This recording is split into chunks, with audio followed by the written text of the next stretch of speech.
เอาสาวพรให้ถามจักคำหนึ่งสาวพรนี่โสดจริงๆไหมเนี่ยคนเขาต่อคิวรอจีบอยู่นั่นนี่สาวพรเนี่ยอันนี้โสดแล้วจ้ะ100%โสด100%จริงๆนะ1,000%เลยโสด100%อยู่แต่ว่าโสดลูกติดโสดลูกไอ้โสดโสดลูกติด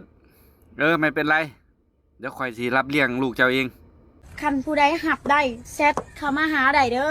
อ้าวโสดลูกติดอ้ายก็รับได้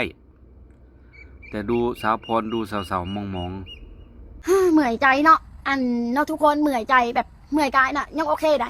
แต่มันเหมื่อยใจนี่แบบเหมื่อยใจตลอดชีวิตเลยคือสาวพรพูดแหละเหนื่อยกายยังพอทนในเหนื่อยใจเนี่ยนั่นแหละ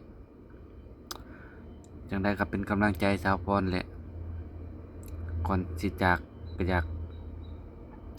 ได้ยินเสียงหวานๆจากสาวพรเนาะขอฟังเนี่ยเพื่อเป็นกำลังใจให้กันและกันเนาะเอา